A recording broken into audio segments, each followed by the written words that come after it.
Alright, the year has come to an end. Well, it did about 3 months ago, so I might as well make a top 10 best games of the year, like every other YouTuber who talks about games. Honestly, I wanted to make one of these for the past 2 years. I've been trying to make videos, but I always have the same issue. I never play enough new games in a year to justify making one. I'm not really one to play new games very often unless they really interest me, which is the case for a few games from last year, but I still didn't play enough to make a full list. Instead, I figured I would talk about the games I played last year, regardless of when they came out. Most spots on this list did either come out last year or the previous one though, so that's something, I suppose. Just keep in mind, these are all just games I played last year that I find particularly interesting or entertaining in some way. Maybe I'll keep track of what games I start playing this year and make another list next year? I don't know, it could be neat. By the way, quick shout out to Hellblade: Senua's Sacrifice. That game is great, but I don't want to spoil anything. So that's all the introduction I have. Let's get going, and hopefully I can show you something you like. Let me just get a few things out of the way real quick. I'm not a fan of superhero movies or open world games. Most of the time they just feel like big swimming pools with a kiddie pool's worth of actual content. That goes for both superhero movies and open world games. So it means a lot when I say Sony's Marvel's Insomniac Games' SpiderMan for PS4 is a pretty fun game. Shocking, I know. This was like everyone's favorite game of 2018, but it still surprises me how fun this game is. I often find myself at odds with the general attitude towards games like this, since they just kind of mash everything together to make it feel like it has more to it without actually making interesting content. But I have to admit, this is a pretty solid game. Spider-Man himself feels really good to control with the web slinging, having this nice flow to it, speeding up, getting more height, bouncing from points to get some speed back. It just suits an open world game perfectly. Kind of strange how most Spider-Man games didn't get this right, but this one really nails it. It's probably my favorite part of the game, honestly. Just swinging around, speeding up, going into free falls, going into a faster swing. 10 out of 10 will web sling again. I especially like the super jump start that releases this shockwave as you bounce off the environment. It's just the perfect way to navigate the world. Luckily, there's plenty of stuff to do, from exploring areas to find collectibles to stopping random crimes and all the typical stuff you find in a sandbox game like this.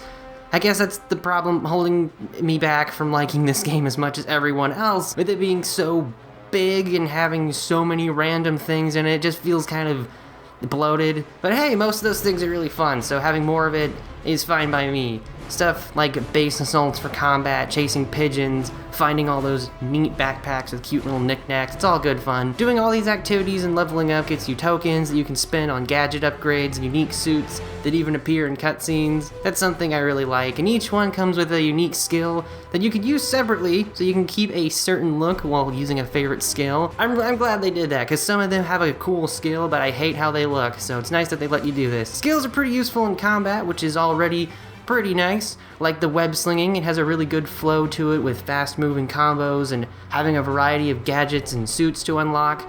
Also, let's be honest, the MCU suit is really ugly. The colors are flat and it looks boring, especially compared to the suit from like the Sam Raimi movies. I'm really glad this is in here. As someone who really liked those movies as a kid, this was just really cool to see. What isn't neat is when I have to play as Spider-Man's boring friends, but at least those sections aren't very long before I can get back to being Spider-Man. Overall, it's a fun game with maybe a bit too much to do, but I've been having a good time so far.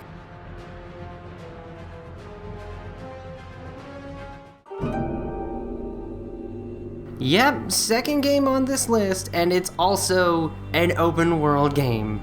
Go figure. However, out of every typical open world game released in recent time, Ghost of Tsushima is the most beautiful and engrossing one on the market right now. At least that I've played, but that probably doesn't count for much because I don't play open world games very often.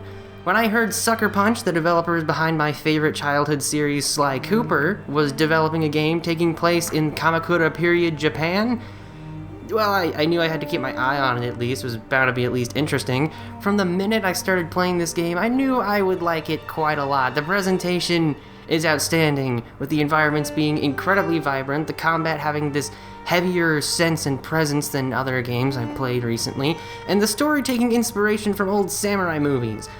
In fact, for most of the time I spent playing this game, I've been using the Kurosawa mode. Kind of defeats the purpose of the environments being so nice and colorful if I play it in black and white, but, they weren't being very subtle with their inspiration, so why the heck not? The story itself is a simple premise of a samurai left for dead working to form a team and rescue his uncle held captive by the Mongols. If the story goes beyond that into something much more, I wouldn't know. It kind of reminds me of Sly 3, weirdly enough. I just wish there weren't so many places to go so I can continue with the main story. I always have that problem in open world games. That's probably why I don't play them very often, just because they have so many things that you can do on the side. A lot of them aren't really worth it, but I feel compelled to do it because otherwise I'll go back later and I'll be too high leveled, or I'll have just all this amazing gear and it'll just be really annoying to get it all done. So maybe that's why I don't play open world games very much. Whether or not that's the case, right now I'm just taking my time to explore the world with my horse and take on short side missions, which usually provide a good chance to fight some enemies. Also, you can write haikus in this game, and they give you headbands. That's kind of fun. I don't know why that's in here, but I really like how that's a thing. The combat system in this game is really cool. Jean? Is it Jean? I think it's pronounced Jean, I'm not sure. Has a really solid flow to his movements, just like Spider-Man, weirdly enough, and you can unlock more skills for your preferred playstyle. Personally, I really like parrying attacks, because it's just funny to do that. So I take upgrades for stuff like counterattacks and countering different weapons. It feels so satisfying just waiting for your opponent to attack before brushing them away, and then cutting them down in one clean strike like, hey, what you gonna do? It's sharp, fast, skillful swordplay, at least I think so, and every bit as good as I was hoping for. I'm not really a big fan of the ghost skills, but that might just be my preference for playing the honorable samurai path. There's just something more fun for me about walking up and directly challenging the enemy like, yo, come at me, bro, rather than sneaking around and stabbing people in the back. Where's the fun in that? Where is the honor and the fun in just stabbing someone in the back? There's no fun in that. And again, I just love how this game looks. It's so pretty and relaxing to just walk around and look at the environment. I've even taken a few pictures, which isn't something I do too often. I think it gives enough stylization to an otherwise realistic look to be eye-catching, and they did a fantastic job. I especially like how you use the wind as a guide, tying into the whole guided by nature thing mentioned in the beginning. Even locating shrines or treasures by following animals, that's really cool. I'd say I enjoyed this game more than Spider-Man, but both are really good choices if you're looking for an open world game to play on the PS4. Now, if we could only get a new Sly Cooper game, please, I'd very much enjoy that. Please, Sucker Punch, it's been like 8 years. I've been waiting so long for a new Sly Cooper, please.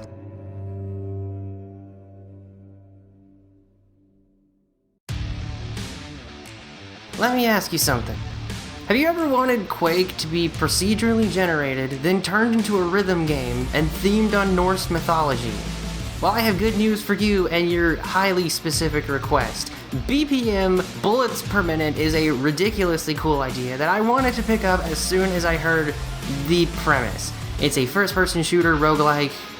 Yeah, just hold on, it gets more interesting. Where you have to time your major actions to the beat of the background music. Shooting, reloading, jumping, dashing, it's all on beat. It's definitely one of the more unique ideas for a roguelike I've heard in a while, and they pull it off about as well as you can hope. I think I've said somewhere how much I enjoy finding and playing roguelike games, but a lot of them can feel kind of samey, like a typical top-down dungeon crawler with arena rooms and pixel art. Then again, I've also played plenty of Strafe, and that's a low-poly procedurally generated FPS. What makes BPM really stand out is the rhythm game aspect, the constantly pounding beats of Viking metal banging in the background, going super well with the bangs of gunshots and other aspects of the sound design. I think even the enemies attack on beat, so they're jamming along. It's just one of those games you have to crank up and zone out to, blasting away and banging your head.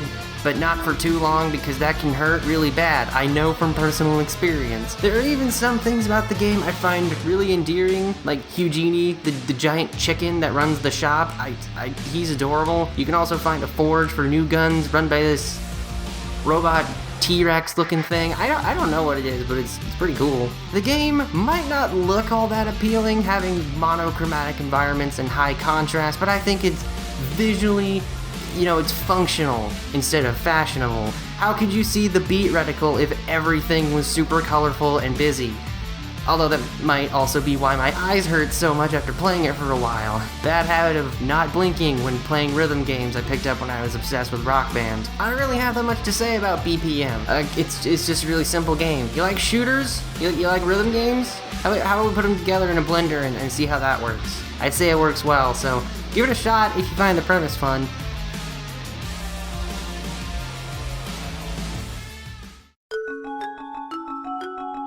Okay, so this is the strangest pick on my list. I'm a huge fan of JRPGs and the PlayStation 2, so last year, which is actually the year before last, I spent $200 at a used game store to buy the entire DotHack quadrilogy complete in box. That might sound like a lot, and it is, but it's also a pretty solid deal for one of the most interesting series of games from the early 2000s. Plus, the last game can cost just as much by itself. I got all 4 of them together, so that's pretty good. And they're complete and they're in nice condition, so just kind of bragging about my collection real quick. They're pretty cool. DotHack is such a unique game. I'm not sure how to really begin describing it. Basically, it's like a really early and actually good version of Sword Art Online, where you play as a character exploring this super popular MMO called The World. Weird things happen, you get caught up in them, and then you investigate the strange goings-on of the game, gathering a party of various teammates as you do so. Having played it for the first time this year, I have to say I like it quite a lot, which is great, since I already spent $200 on it. At first, it might not seem all that interesting. The dungeons are kind of boring, the combat is like an MMO, so it's just boring by default, and the progression is kind of weird. However, what really does sell me on this game is how immersive it is. That word is flung around a lot these days. Most of the time, it feels like it's just a buzzword or used to describe the latest hyper-realistic graphics with like quadruple ray tracing and 16K 240 FPS or some garbage. Using it to describe a game that looks like this might seem weird, but there are so many things about the design that make it immersive for me. For example, the start screen is just your computer screen. It's like booting up your own actual computer. You can either go to the world or check the news. You can even read and reply to emails sent to you by party members. Then when you go into the world, you can find tips and plot objectives on the message board. I really love how this is designed because it really makes it feel like you're just playing an MMO and going through the adventure rather than playing a game where you play a fake MMO, if that makes any sense at all. Since Kite has no actual character controlling him, it means you yourself take on the role of his player. I think this works much better than just giving us a silent protagonist with no personality and saying it's for the sake of projecting ourselves onto them. They even have NPCs populating the hub towns, interacting with other NPCs and having items to trade. All of these design choices make this one of the most immersive games I've ever played, and I've never even played an MMO. Well, I did. I played Wizard 101 when I was like 12, but I don't even remember most of that. I think it was a fire wizard or something. I didn't play it very long. I still have a long way to go before I finish these games, but I really want to make videos on them someday. They're just so unique and weird, not to mention seriously ambitious for their time, and I think they might already be some of my favorite JRPGs on the PS2. The characters are really fun to interact with, like Pyros, he's the best, I love him, and Black Rose. By the way, I just have to say how happy I am they made an attractive female character who's good in combat and not have her say anything about how roses have thorns. That was like the main reason I barely ever used "and" in Persona 5. I just hate that cliche line so much. Really hoping they never make her say anything like that, since I really like her as a character so far. These are just really neat games to play and relax with, going through dungeons and feeding the Grunty, which is like a talking horse pig thing. And I appreciate how the characters earn XP even out of battle. They really do feel, if even on a very basic and simple level, like real people playing this fake MMO. It's really quite something, especially since these came out like 2002 or something. That's really cool. I like these games a lot. I started collecting the card game that went out of print in like 2006. That's how much I like these games.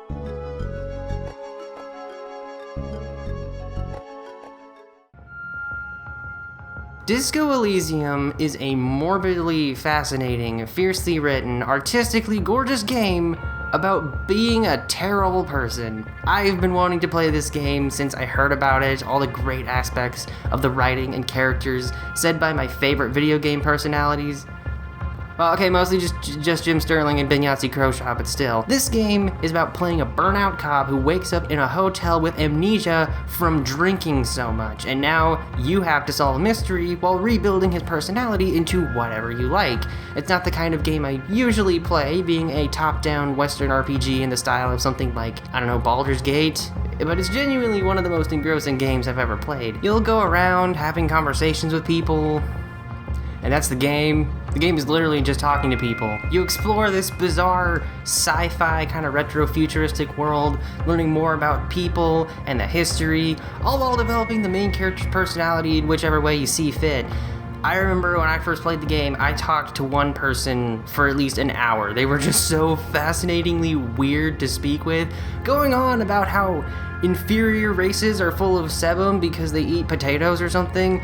I have no idea. Yeah, you can talk to racists in this game. Not only that, but you can equip the thoughts relating to advanced race theory and become a racist.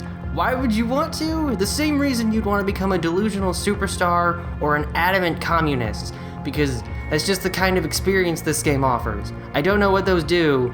I kind of want to see, just because I think it'd be kind of funny. It feels so weird saying I recommend this game where you find ways to hopefully not be a completely awful person, but that's just what this game is. It is a bleak, blunt, slightly depressing game where the whole experience is like super in-depth character creation. You still have skill checks and whatnot, but they're for things like rhetoric or visual calculus, things that are so unlike the actions you usually find in RPGs. To be fair, this is more like a choose-your-own-adventure game turned into an RPG where your skills are used in conversation. You could even have conversations with your own skills and stats, which is freaky, but it makes a lot of sense in context. Kind of. Sort of. It's still weird. I think there's a skill specifically meant for taking drugs. That one probably has some interesting stuff to say. So yeah, Disco Elysium is a wonderfully bleak experience that puts basically every big AAA game's story to shame. It's dark, intelligent, weirdly funny in places, and utterly unique in the best possible ways. If you're a fan of games like Mass Effect, play this and realize just how lacking those games are in terms of character development. Plus, if you think there's too much text to bother, there's an update coming out soon that adds full voice acting and new content, which means I'll have even more people to question as I rebuild this guy's shattered identity from the ground up.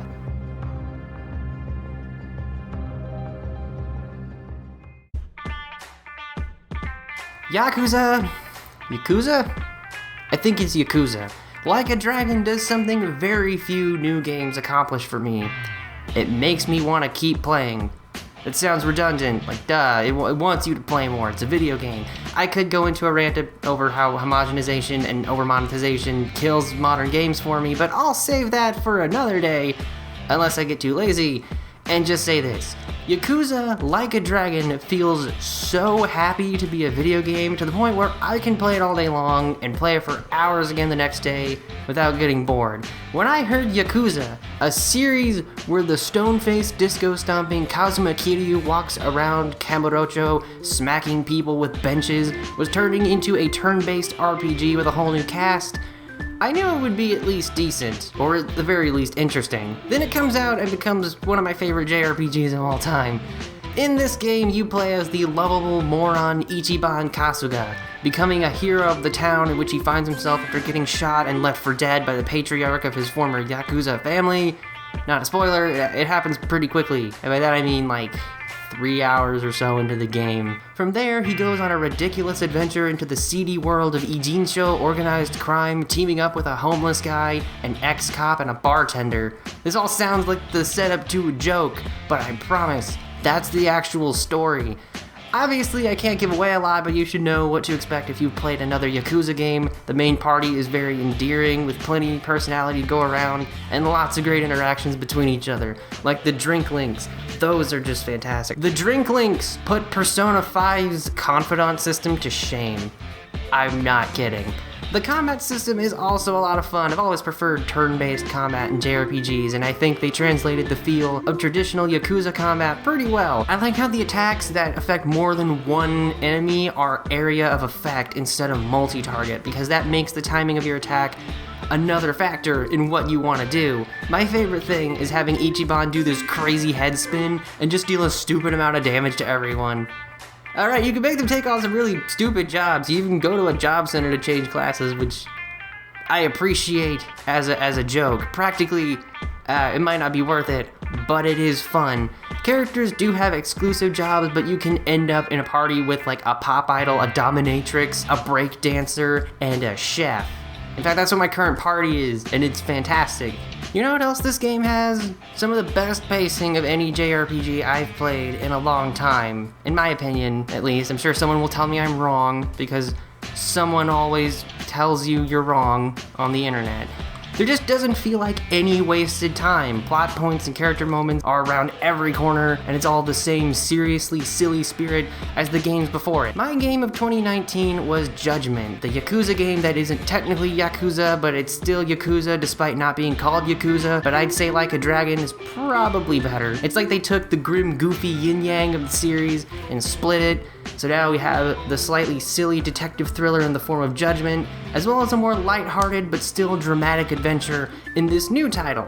I've just been having so much fun with the game, and I hope we get another one starring Ichiban and another wacky adventure. The only reason it isn't my favorite game of the year is because while I do think it's more fun than number one, I don't think it's the better game overall. So what could possibly beat it?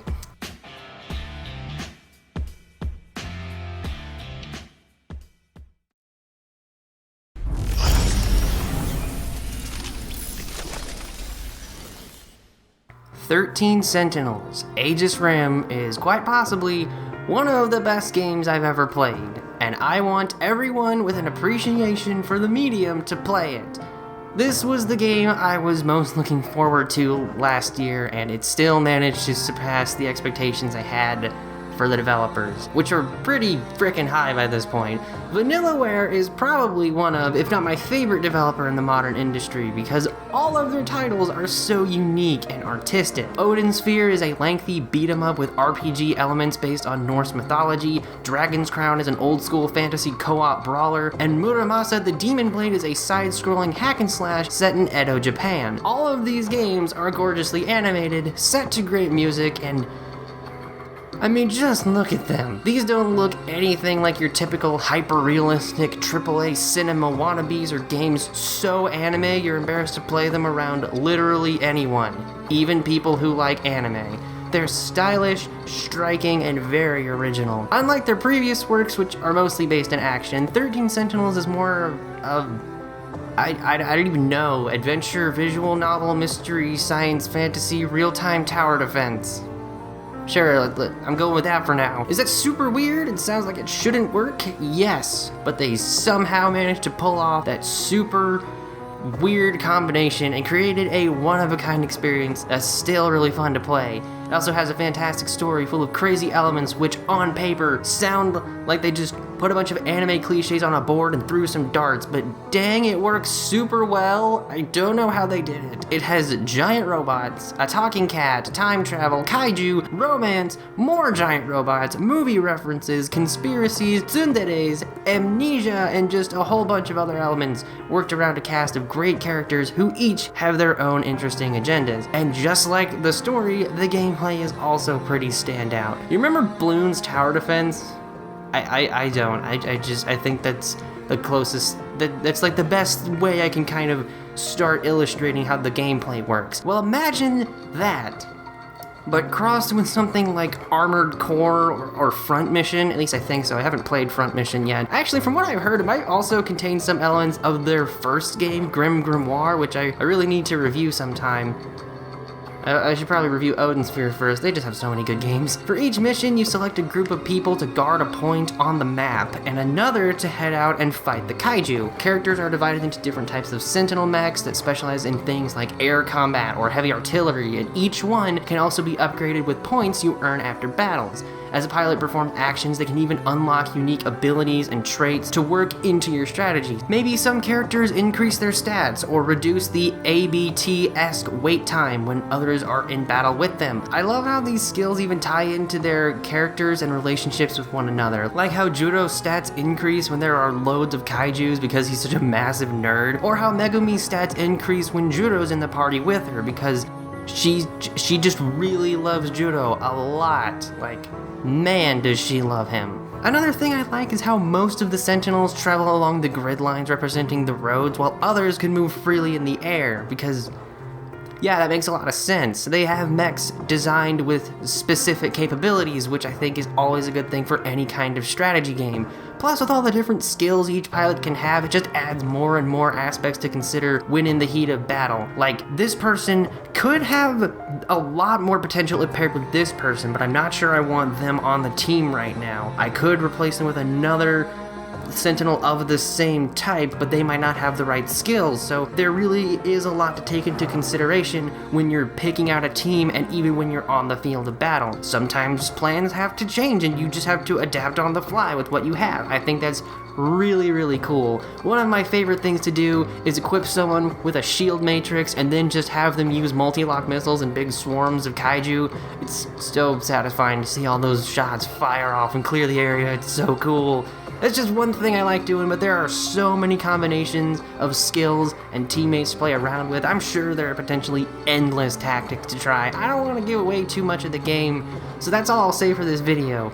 Just, this game is fantastic. If you ask me to pick between Yakuza 7 or 13 Sentinels, I would say Yakuza is easier to recommend and is probably the more fun of the two games, but Sentinels is the better experience. It's the kind of game that makes me remember why games are so interesting, because we can get crazy experiences by teams dedicated to the craft. They just don't make things like this very much anymore. Like barely at all. This is the kind of game I expect to be on like the PS2 from some random Japanese company you've never heard of, and yet it ends up being just super amazing, and it never like gets a sequel or anything like that, because no one played it because it was just some random experimental title that ended up being fantastic. The writing is great, the gameplay is fun, and the presentation is absolutely amazing. I mean, just look at this. This is gorgeous. I want just everything else to back away in shame because they can't look as good as this. That's probably just me having a bias towards more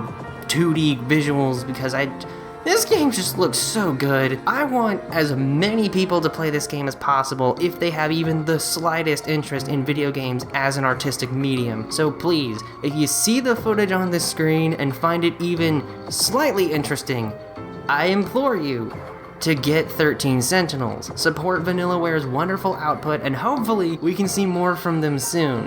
Whatever they make next, I'm sure it will be unlike anything I've seen before, and I'm sure it'll still be great. And those are the best games I played last year. Sorry it took me so long to get this video out, although I'm sure hearing how good DotHack is probably isn't the most relevant thing nearly 20 years after the first game was released. Still, these are the ones I played I consider the most noteworthy, and hopefully I brought your attention to something you might enjoy. Not sure I can do another video like this at the end of this year, but I'll try to keep track of all the games I play so I can do so if the chance arrives. If you're still watching, thanks for doing so, and I hope you have a nice day.